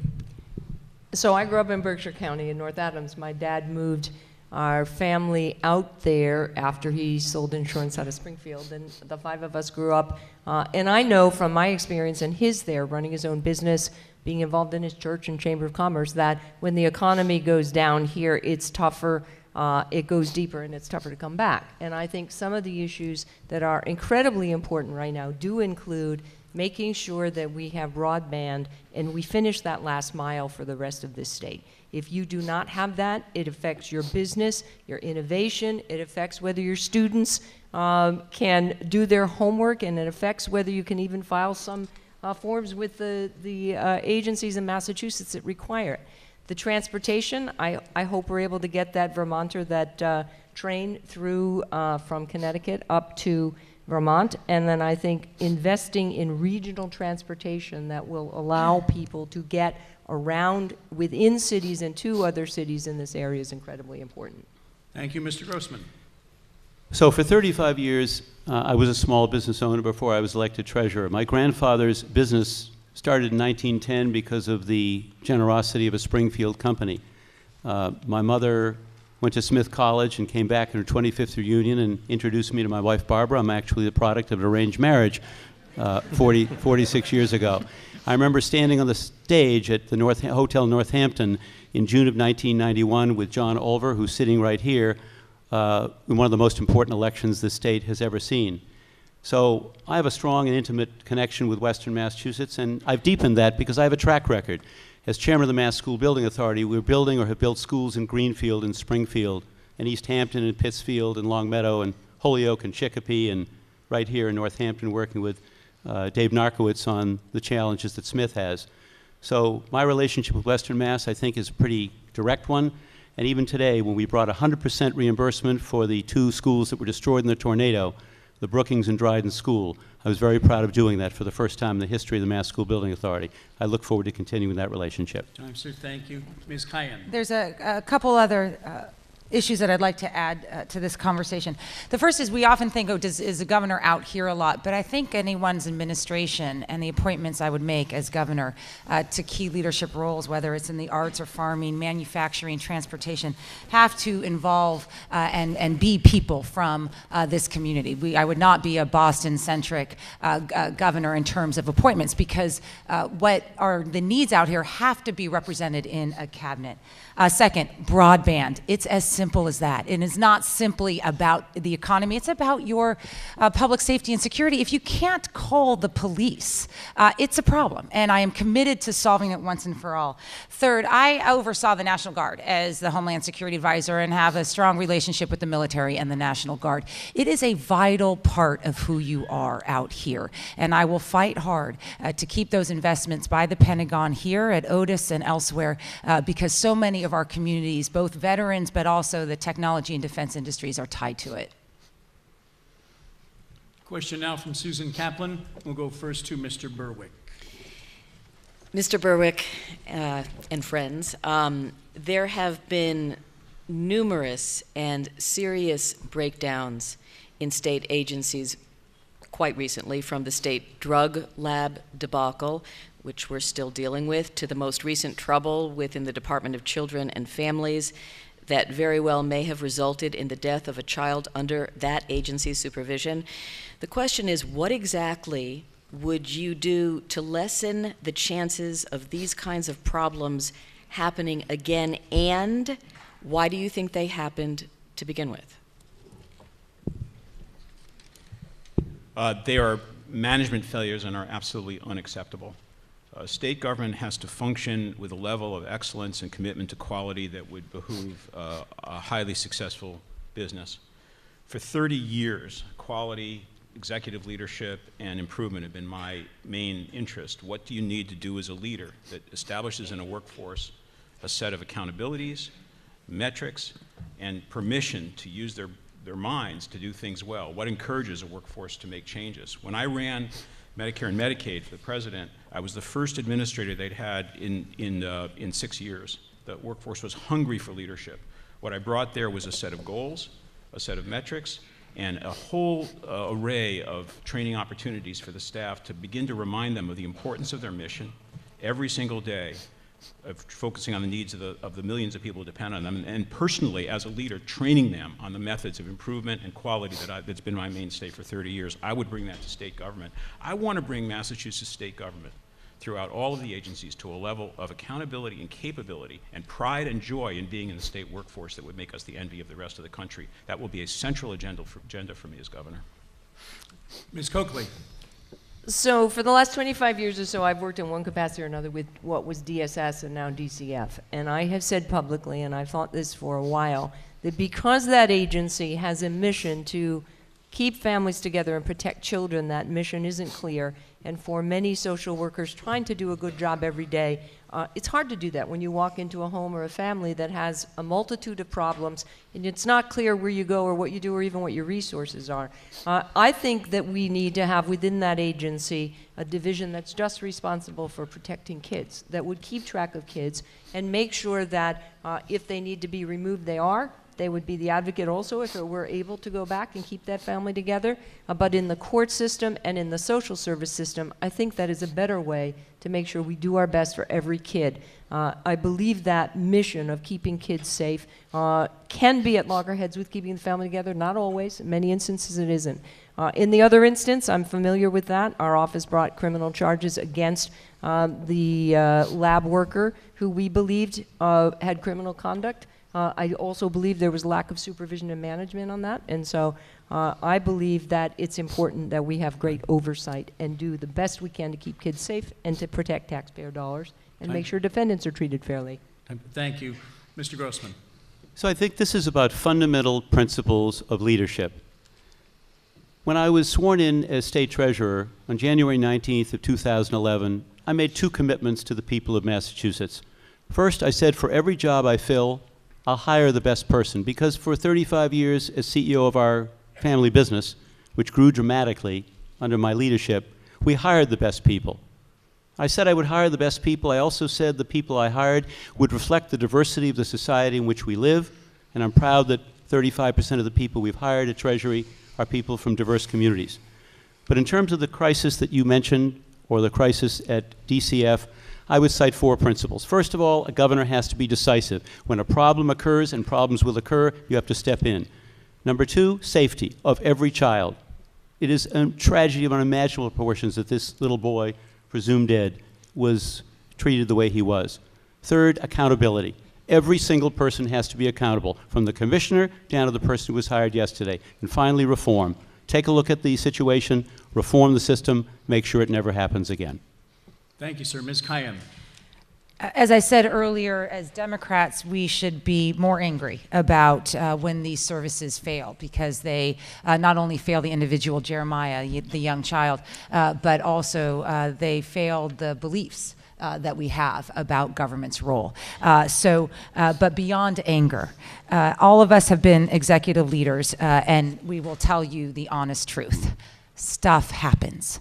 And you judge an executive not by whether the thing happened, which sometimes can't be controlled, but what we learn from it. So I am a strong advocate of what might be called sort of lessons learned, of having a review, taking a deep breath, not trying to fix the bureaucracy immediately, not thinking you have the solution in the fog of politics or that moment, and actually stepping back and say, what can we learn from this tragedy? And then investing the resources in the examination of what we can learn, and then looping back and fixing government. Government can always get better. Stuff will happen, but it can always get better, and we need to learn from it. Thank you. Mr. Avallone. State government has a vital role in protecting the lives, literally, in many cases, of many of us, in the case of public safety, or some of our most vulnerable citizens, in the case of the DCF and some of the other services. There's no question this is a huge management failure. and it should not be tolerated in our state government. We shouldn't think of the state government as something that we should excuse and occasionally something bad happens. That is not correct.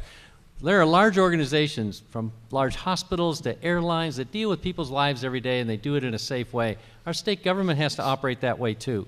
I've run very large organizations. Recently, I'm responsible for about 11,000 people around the world in 50 countries, and what they do every day to make, in this case, their jobs work, which is important in developing new drugs. We have to bring that same kind of leadership and management to the state government, and we all know the principles of it, but we have to employ them here. We should not think that the state government is anything less than dealing with the lives of many, many people in our Commonwealth, and that's the kind of culture we have to instill in it, and I will. Thank you, sir. That's the final question from our panel of journalists. We thank them for their help this evening.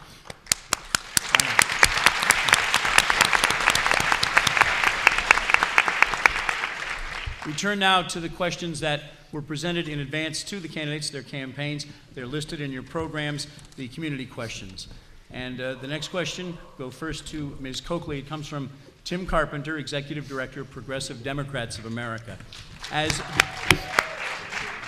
As governor, what concrete steps will you take to advance a constitutional amendment to overturn the Citizens United ruling and to support other key reforms to defend the basic promise of government of, by, and for the people? Ms. Coakley. Well, as Attorney General, I've already taken those steps because I have organized and worked with other attorneys general to make sure we do what we need to do to overturn this decision, which is amend the Constitution. That's a long, arduous process. We need your help in doing it, by the way, because we need to do it state by state. We need to do it by state legislature.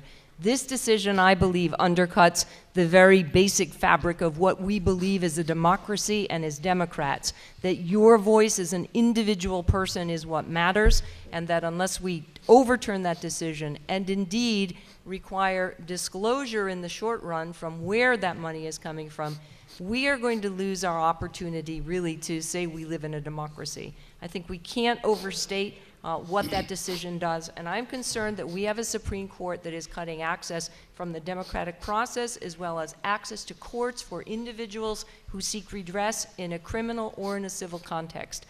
So you all need to work with us to make sure that we change that. Mr. Grossman. I have no doubt that we all would work very hard to overturn Citizens United. We need to do that. I think there's a consensus. I can't see the crowd because of the lights, but I don't think a hand would go up if we asked whether there was somebody here who thinks Citizens United is a good idea. I'm on the record over the years, both as chairman of the Democratic National Committee and as a citizen, favoring public financing of campaigns. I wish we had gone that route. We should. I also oversee the state's public pension system.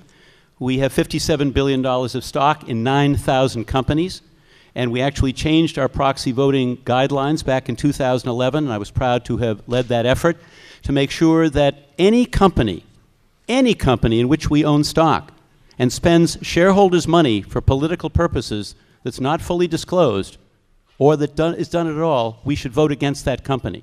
We should let those boards of directors know that it's not acceptable to use shareholders' money, taxpayers' money, to do that.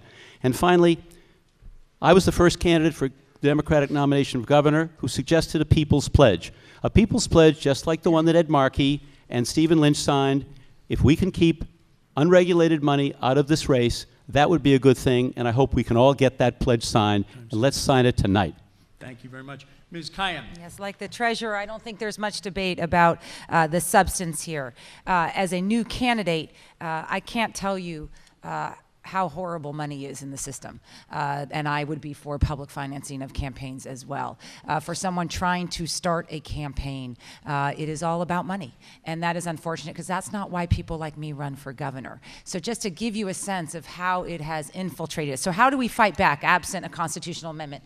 One is the vote still works. And one of my goals in this campaign is to energize the base and young people who believe in public service but just don't vote, right? That's a gap that's our failing. And so to engage them in the process, because voting will get more people of their generation and more progressives in office. Secondly, if I am governor, I am sure to try hard and work hard to make sure that our Supreme Court justices, the next Supreme Court justices, are progressive, and that will require a Democratic governor, a Democratic president in 2016. I look forward to seeing her.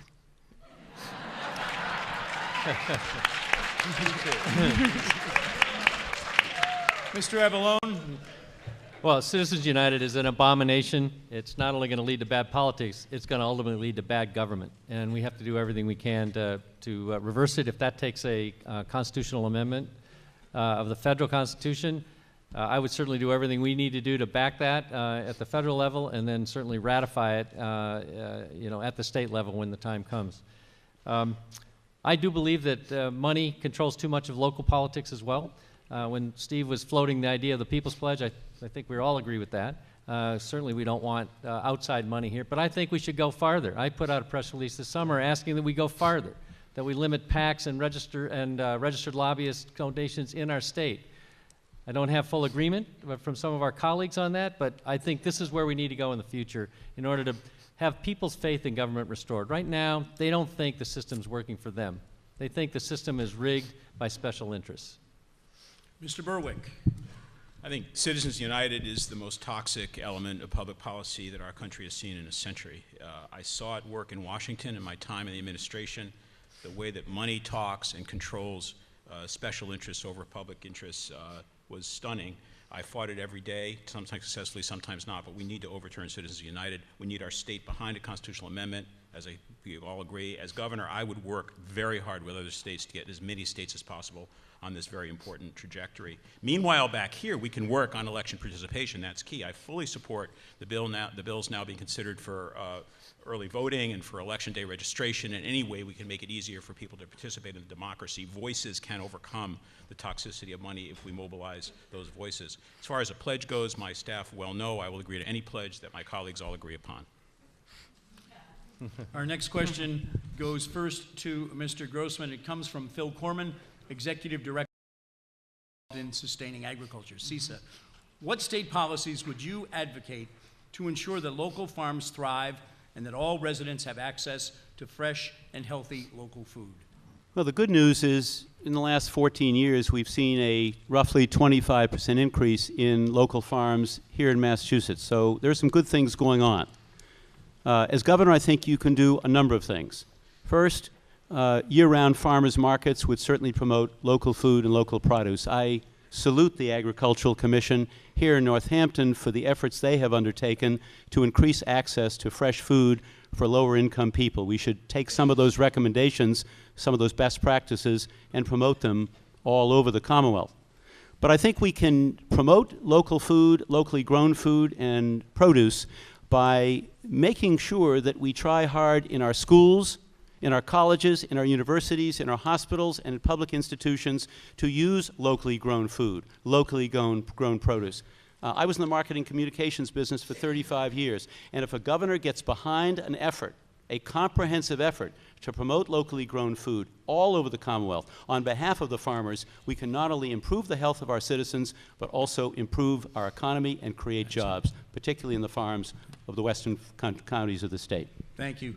Ms. Kayan. So, of course, I would support farmers markets and farm-to-table initiatives, but the challenge here is a little bit about logistics, is how do we support farms to get the food to the tables? And so we need to support a variety of efforts that are already being tried out in your communities, shared car services, the capability of public farmers markets that are close to schools so that parents who might not be able to get to farmers markets further away, all sorts of creative initiatives, because it's always that last mile, right? It's not the farming or that we know that people need to eat it, right? It is just getting it to the table. So I'm committed to that. Secondly, working with USDA, we get a lot of grants here, and we need to continue to pursue them to get people to understand that Massachusetts is an agriculture state. And finally, in the public health issue, this is about what our kids are putting in their systems. So to ensure that schools have access to fresh food for their children is of utmost importance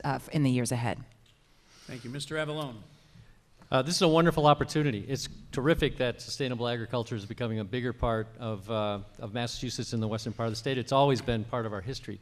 But I am going to be publishing my healthcare policy soon, and it'll have a big public health component to it. And childhood obesity is one of the things that I'm going to highlight. The biggest thing that I think we can do for sustainable agriculture is to work on childhood obesity in the way that I'm going to propose, with much more widespread education, certainly better nutritious foods in the schools, which can come from the western part of the state, and also community-based programs like has occurred in some parts of the eastern Massachusetts, in Somerville and in parts of Boston, where there are vouchers for healthy foods, prescriptions by doctors for healthy foods, and community focused programs that bring healthy foods into urban environments. I think by tying these two things together, it improves the economy of agriculture and, in the meantime, saves lives ultimately in taking on the issue of childhood obesity, which is all about unhealthy foods. Thanks. Mr. Berwick. I think it's an exciting topic, and the wealth you have out here in the western part of the state in agriculture is a real treasure for the Commonwealth. I'd love to see you develop it further. I know you need some help with infrastructure to do that. You'd have my support. As I say, I grew up in a small town. My father was a general practitioner there. He made house calls, and he was sometimes paid in chickens or eggs or produce. So I really know what farm to table looks like, I guarantee. As a pediatrician, interested as Joe is in childhood obesity, it's an epidemic, and we've got to work on nutrition as a mainstay for the improvement of our health and public health system, and this is one way to do it, with local food production and healthy foods. I want to make one comment about low-income populations. These problems are multiplied in low-income settings where obesity and poor nutrition and food deserts are a serious problem. We need to increase the access that our low-income populations have, children and adults, to good food, and I want to do that, and I totally favor the use of EBT cards at favorable rates in farmers markets. Ms. Coakley. So this is an area where it's important who you appoint to be the Commissioner of Agriculture and who's on your staff and who's in your cabinet. And if I am governor, I would make sure that we do continue the exciting stuff that is going on out here on agriculture. One of the issues, obviously, is what is the expansion involved? How much could you grow here if you had the other piece of it, which is the storage facilities that you need, for instance, more investment in dairy farming capacity, and then the transportation issue. How do you get it from the farms here to the rest of the state or to other states? And so if we're able to do that, and I think we are, you need a governor and cabinet members and a commissioner who will invest in that. There are also the ways in which we would create the network for entrepreneurial farming, for making sure that smart farming and the ways in which we can use technology to increase that yield and the ways we get it around. And finally, I would ask Steve Grossman how we would finance it. Do you want to answer that real quickly, or would that's not? Okay. Let me answer for you. No. No, that's okay. Our next question will go first to Ms. Kayem, and it comes from Jim Ayers, Executive Director, United Way of Hampshire County. What concrete steps would your administration take to reverse the trend in which, first, the Commonwealth's investment in human services and education is being reduced, and second, there is divestment in preventive services? Well, thank you for the question, because I think the answer, the fundamental answer is increasing the minimum wage. People fall into the need of social services that are being limited because they have no buffer, right? Because they're just barely surviving. They're working 2 jobs. Both family members are working jobs. And so what raising the minimum wage is actually about is it is about us as a whole being prepared for the challenges ahead. So to me, that question begins with the minimum wage, but it doesn't end there. There are partnerships between school systems, higher education, private sector that are filling the gap where we can't, where government can't. I have spent my career thinking how to put the pieces together, and sometimes government's not always the solution. I was in Worcester and met with the African Community Education Group, ACE, that is global problems, refugees coming to Worcester who are being supported by the private sector, by the schools, by the high school, by the college and others to commit to keep people engaged in society. So there are creative ways we can deal with this. Thank you. Thank you. Mr. Avalone.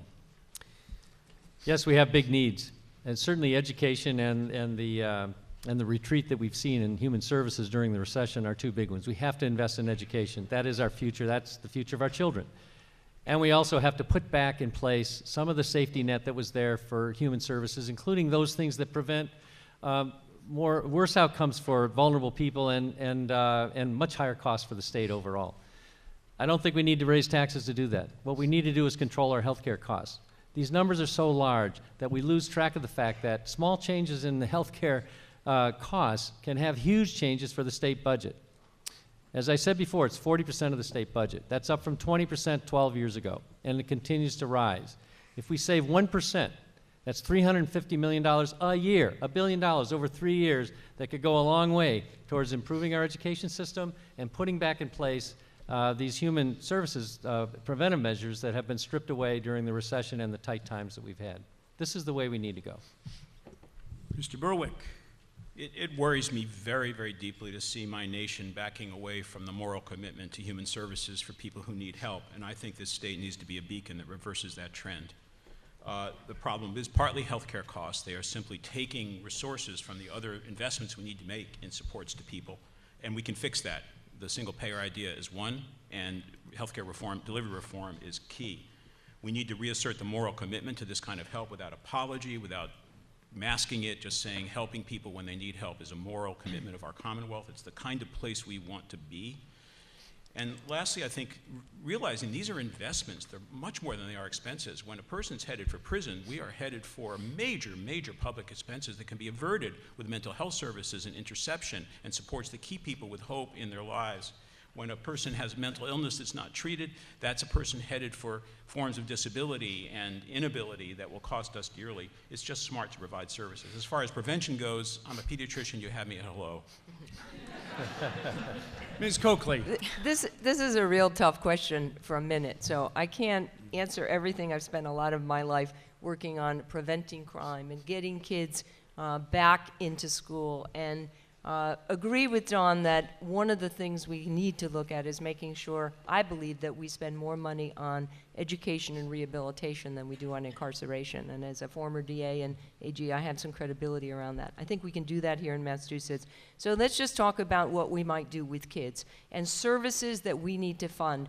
So in addition to everything we talked about in education, for pre-K and for a longer school day and making Voc Tech schools available for kids so they have jobs.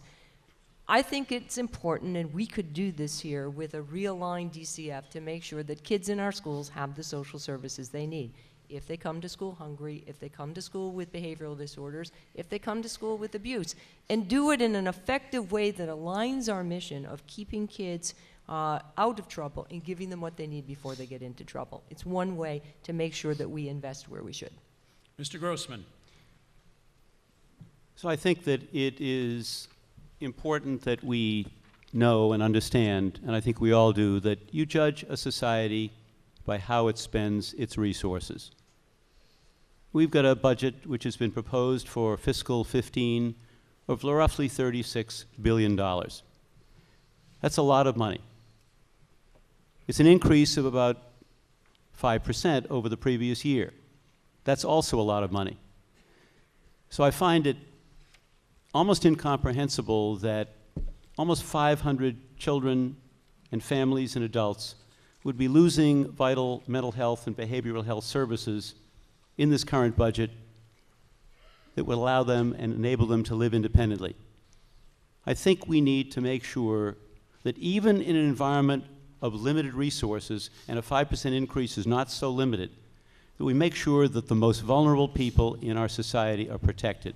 That is our first responsibility, that is our most important responsibility, and that's what running for governor and being a leader is all about. Thank you, sir. Our next community question comes from Jim Credenier, Executive Director, Stavros Center for Independent Living. It will go first to Mr. Avallone. The Personal Care Attendant Program, which allows more than 27,000 people with disabilities and frail elders to live independently in our communities, is funded with Medicaid dollars, with both the Commonwealth and federal governments covering its costs. Could you tell us how you view the importance of this program and what steps you might take to protect it in the face of financial pressures? I think it's a vitally important program, both personally and professionally. I believe that. My mother is now entering the age where she is becoming a frail elder, and the companion care that we've tried as a family to provide for her is absolutely critical to her ability to live independently and maintain the quality of life and actually better health. So I believe that this is what we should also seek for many other people in our state, and I completely agree with this program.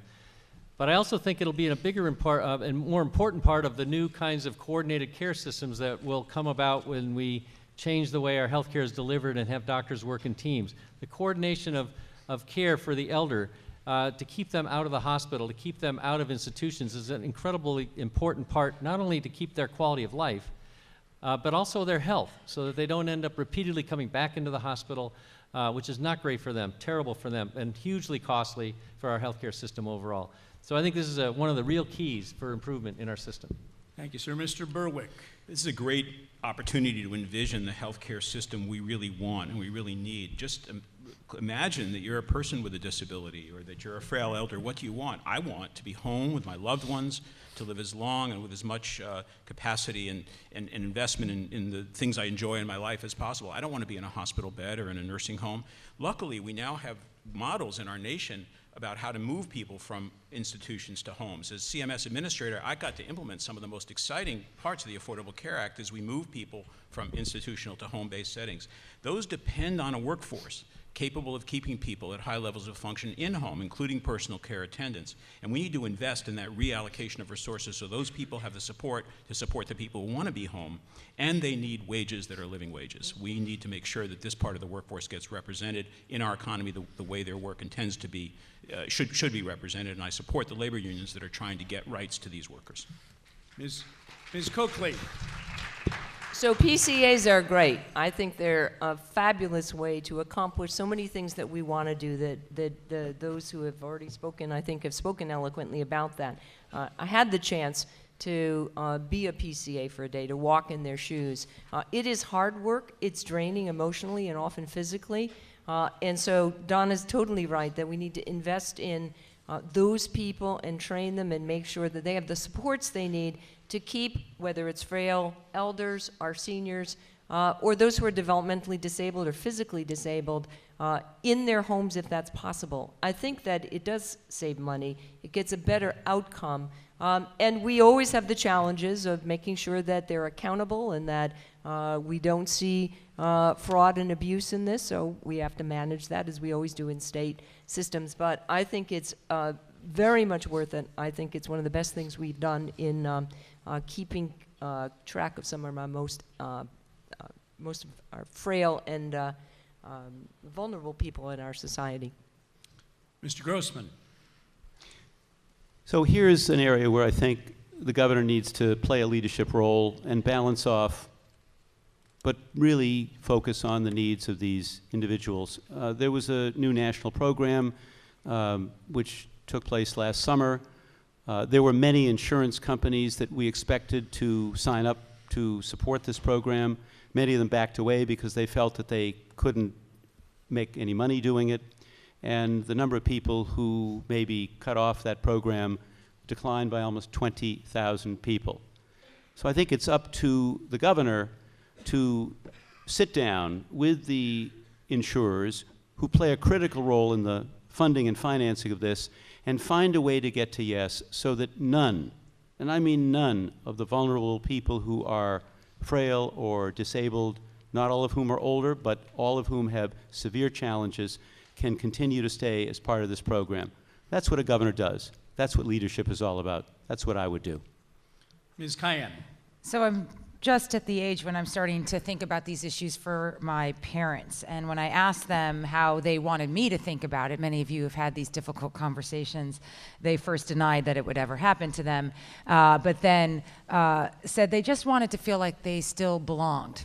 And that meant home. And I understood that. So I would support and continue to support the implementation of these programs that give individuals a choice for how they want to spend their lives. And we have to be committed to that because of the second issue that we have to address, that people with disabilities or even the elderly are still very active contributors to our society.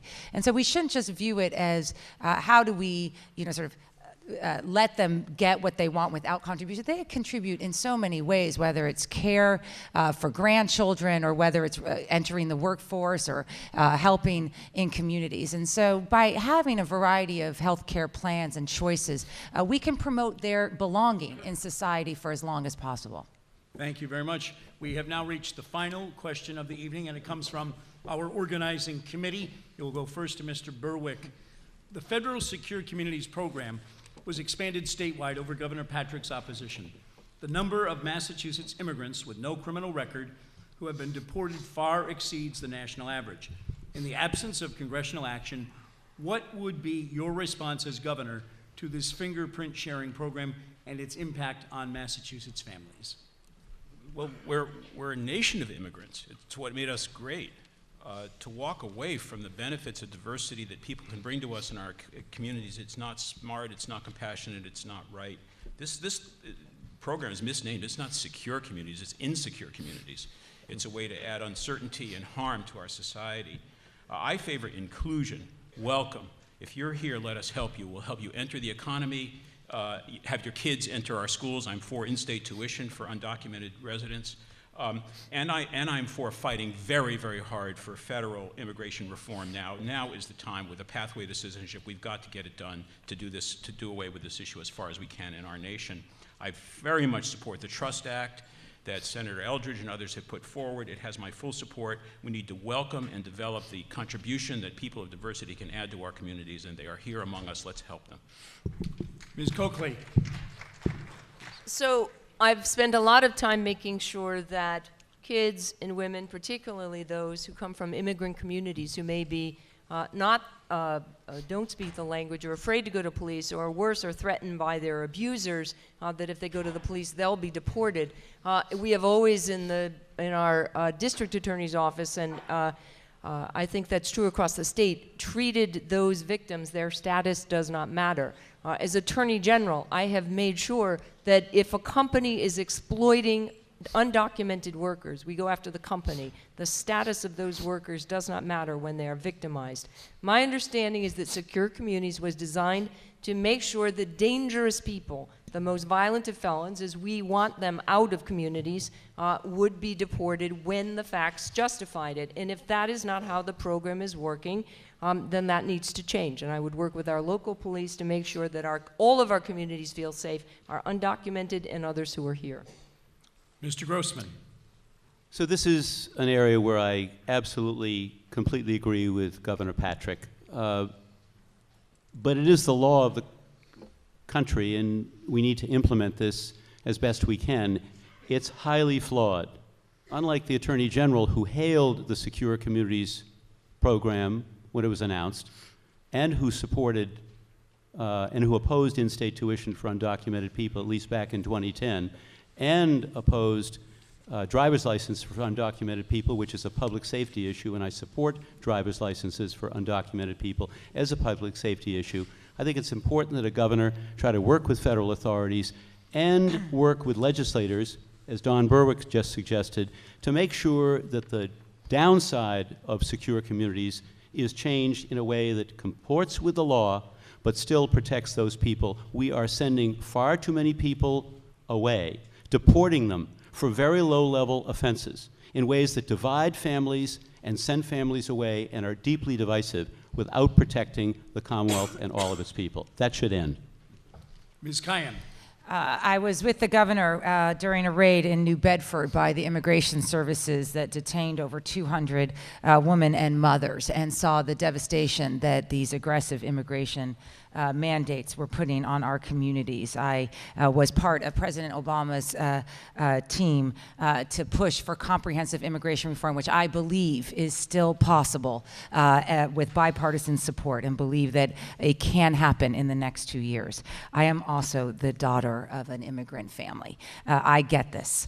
And Secure Communities is broken. The reason why it's broken is because anyone who's been in public safety knows that actually the best form of law enforcement is one in which you engage the communities that you are a part of as a law enforcement official. That means having immigrants feel free to come forward, having women who are abused feel free to come forward without being deported.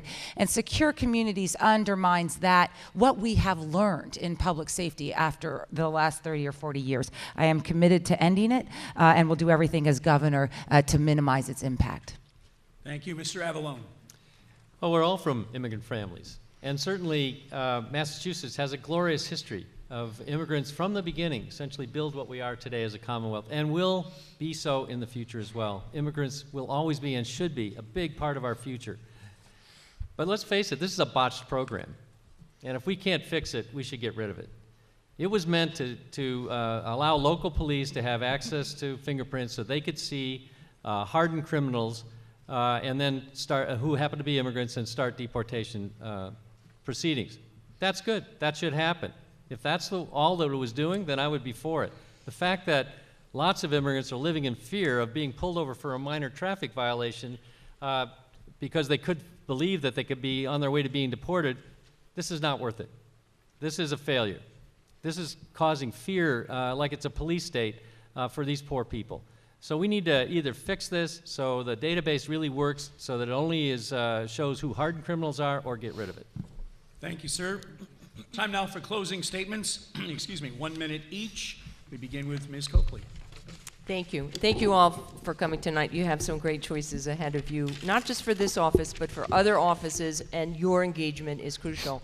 I'm running for governor because I want to make sure that people like Kate Reynolds, a teacher whose husband was injured, lost his income, had medical bills they couldn't pay, and fought for 18 months with Wells Fargo to try and get a loan modification in their home until they came to our office and we were able to get that loan modification and keep her in her home, prevent that insecurity.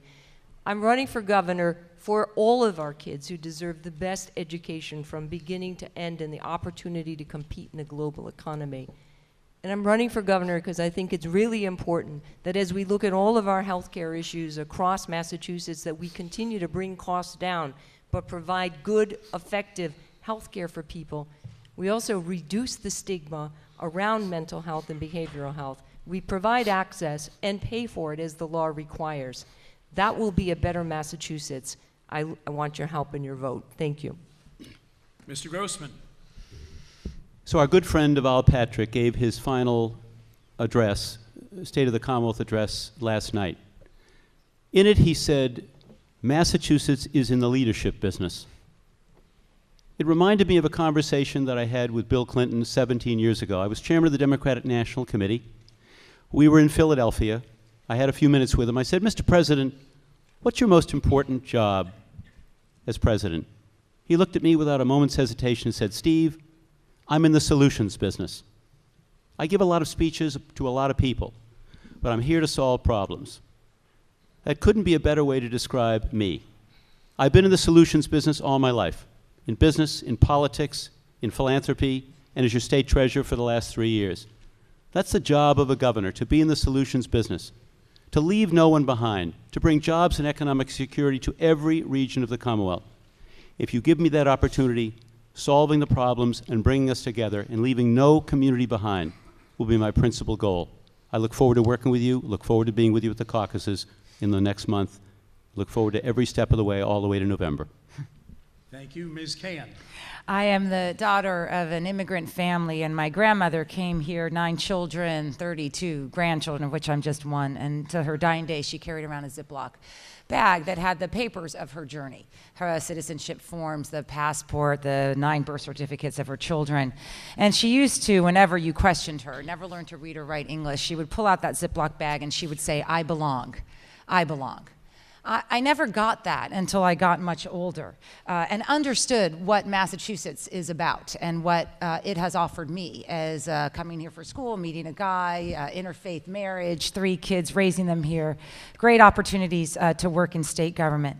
That there is no political class here in Massachusetts. There is no next in line. What we can bring for each other is a commitment that everyone belongs to this state and to the journey that we will build together. We can be the most welcoming and the most prepared and the most connected state if we all belong to that mission. So I am grateful to all of you for belonging to it too. Thank you.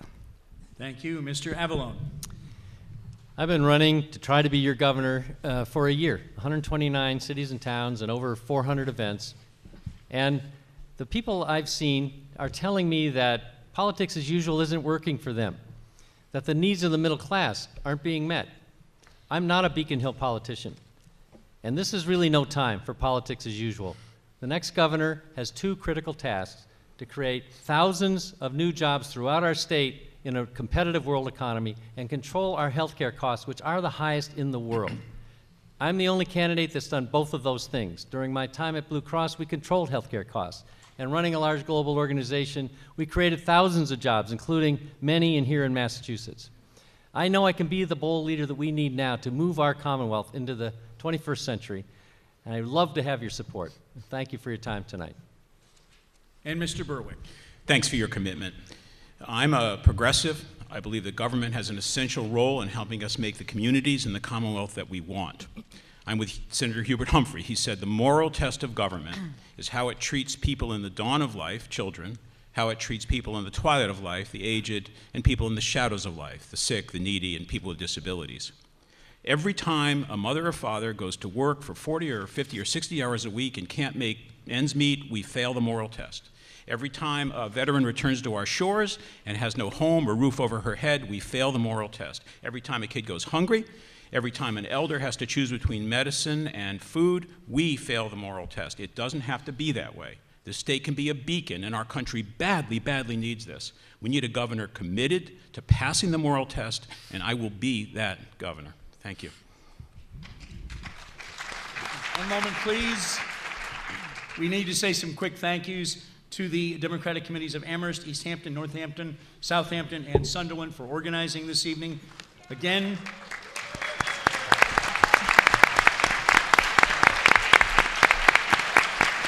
let's quickly thank the Northampton High School Theater Department tech crew. They've done an amazing job.